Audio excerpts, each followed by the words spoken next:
Trophée Logement et Territoire, un événement Imo Week.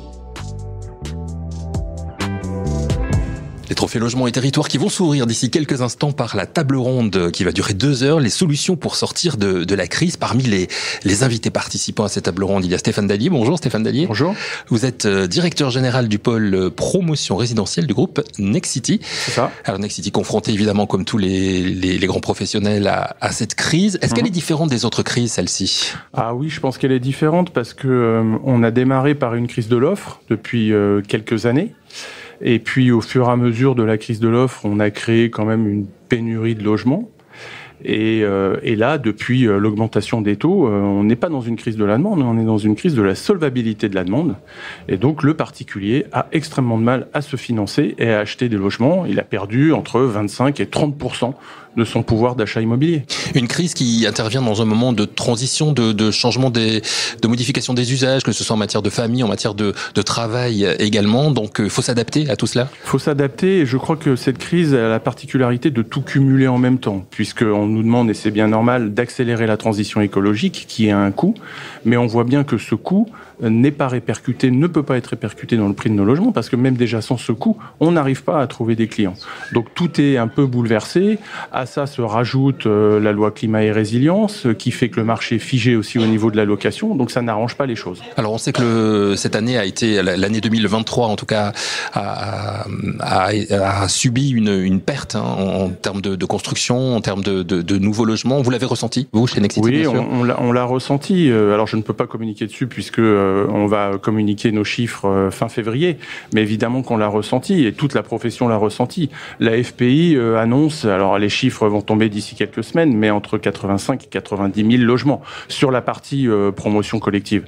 Donc c'est très très faible à comparer à il y a 2 ans à 165 000. Donc moins 50% en 2 ans. C'est quand même énorme sur toute la profession. La solution, elle est politique aujourd'hui d'abord? La solution, elle passe par, elle peut passer par le politique, même si on y croit de moins en moins. Elle doit passer aussi par notre capacité ensemble de trouver des solutions pour produire des logements moins chers. Est-ce que justement, on est dans le cadre des trophées Logement et Territoire, les liens avec les territoires, vous chez Nexity, c'est votre métier. Hein, oui, c'est notre métier. On a un maillage extraordinaire. Ouais. On est en permanence avec les collectivités et avec les maires qui ont bien du mal à aussi construire et se faire entendre, puisqu'ils n'ont plus de dotation, hein, ils ont quand même un vrai problème d'équilibre économique aussi dans leur territoire. Le sujet de la décentralisation aujourd'hui, c'est un vrai sujet?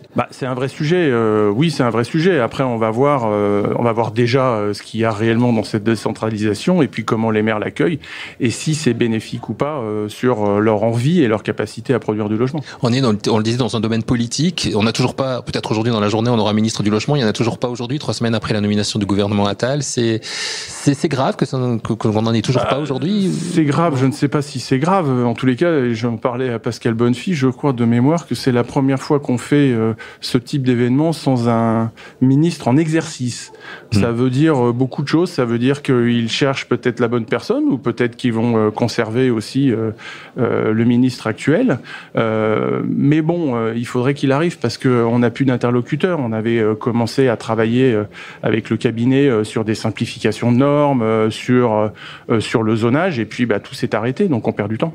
Donc des solutions, il y en a, mais il faut aussi de la réflexion. Il y en a, mais elles sont longues. Et c'est vraiment la difficulté du moment, c'est qu'on voit bien qu'il y a une pénurie de logements, il n'y a jamais eu autant de mal logés, il y a des gens qui dorment dans leur voiture et qui travaillent, et tout le retard que l'on prend et toute la production en moins, eh bien c'est dans 2, 3, 4 ans, encore moins de logements qui seront mis en œuvre. C'est une véritable inquiétude chez vous, chez Nexity? Oui, c'est une véritable inquiétude parce qu'on a toujours été défenseurs de la propriété. D'ailleurs, on a lancé une campagne pour réaffirmer notre volonté et surtout l'accompagnement qu'on peut faire auprès des Français sur de l'achat immobilier. Donc oui, c'est vraiment préoccupant. Tous ces sujets, vous allez les aborder au sein de cette... On va essayer. Ouais, voilà, oui, il y a 2 heures, mais vous êtes nombreux, effectivement, mais quand même tous extrêmement experts. Donc je pense qu'on va sortir grandi de ces 2 heures de table ronde qui vont démarrer. Donc je vais vous libérer tout de suite. Merci beaucoup Stéphane Dallier de nous avoir accordé quelques instants. Merci. Trophée Logement et Territoire, un événement Imo Week.